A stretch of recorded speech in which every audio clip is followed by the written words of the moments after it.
Hi friends, welcome to Deepa Dharma kitchen. இன்றைக்கி கோவில் புளியோதரை எப்படி சொல்ல பார்க்கலாங்க. அதுக்கு ஒரு வெங்காயம் சைஸில் புளி எடுத்து நல்லா ஊற வச்சுக்கிறேன். அதுக்கு தேவையான பொருள் பார்த்துக்கலாம். மிளகு 1 ஸ்பூன், உளுந்து 1 ஸ்பூன், கடலப்பருப்பு 1 ஸ்பூன், 1 ஸ்பூன் சீரகம், 1 ஸ்பூன் கடுகு, தனியா 1 ஸ்பூன், 1 ஸ்பூன் எள்ளு, கருப்பு எள்ளு, அரை ஸ்பூன் வெந்தயம், காஞ்ச மிளகா தேவையான அளவு எடுத்துக்கோங்க, கருவேப்பிலை எடுத்துக்கோங்க. இது எல்லாம் நல்லா நம்ம வறுத்தலாம். ஸ்லோவில் வச்சு வறுத்துக்கோங்க. பொன்னிறமாக நல்லா வறுக்கட்டும். கருவேப்பிலையும் அதிலே போட்டுருக்கோங்க, காஞ்ச மிளகாவும் அதிலே போட்டு சேர்த்து வறுத்துக்கோங்க. நல்லா சிம்மில் தாங்க வறுக்கணும். சிம்லே நல்லா வறுத்துக்கோங்க. ரொம்ப நல்லா இருக்குங்க. நீங்கள் இந்த மசாலா ரெடி பண்ணி நீங்கள் வீட்டிலே வச்சுட்டா உங்களுக்கு தேவைப்படுறப்போ நீங்கள் புளியோதரை செஞ்சுக்கலாம். நல்லாயிருக்கும் மசாலா.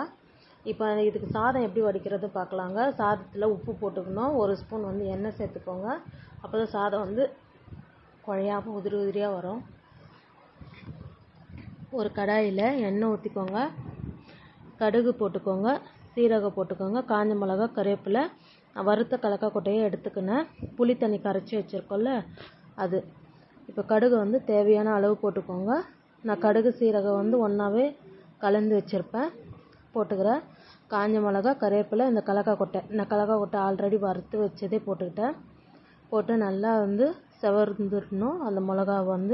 அப்புறம் நம்ம புளி தண்ணி ஊற்றிக்கலாம். புளி தண்ணி கொஞ்சம் திக்காக இருக்கணும், ரொம்பன்னா கொஞ்சம் லேட் ஆகும். புளி தண்ணி ஊற்றிக்கிட்டு மஞ்சள்தூள் போட்டுக்கிறேன், உப்பு போட்டுக்கிறேன்.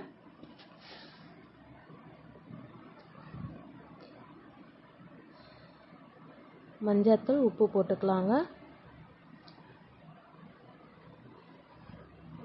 உப்பு போட்டு நல்லா கொதிக்கிட்டோம். இந்த மாதிரி திக்காக வரணும். நல்லா கொதித்து எண்ணெய் பிரிஞ்சிடும். திக்காக வரும்போது நம்ம அரைச்சி வச்ச அந்த பவுட்ரை நம்ம சேர்த்துக்கலாம்.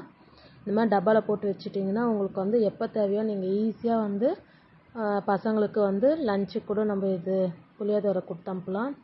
ஆஃபீஸ் போகிறவங்க நல்லாயிருக்கும்.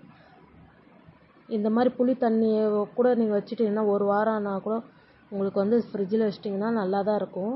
இந்த மாதிரி செஞ்சு வச்சிட்டிங்கன்னா சாதம் நல்லா ஆற வச்சிடலாம். ஆற வச்சிட்ட பிறகு ஸ்போக் போட்டு நல்லா கலந்துருக்கோங்க. இந்த மாதிரி உதிரி உதிரியாக வந்துடும்.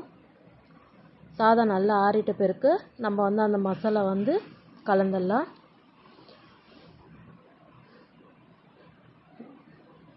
நல்லா கலந்துக்கோங்க. உப்பு வேணும்னா நீங்கள் போட்டுக்கலாம்.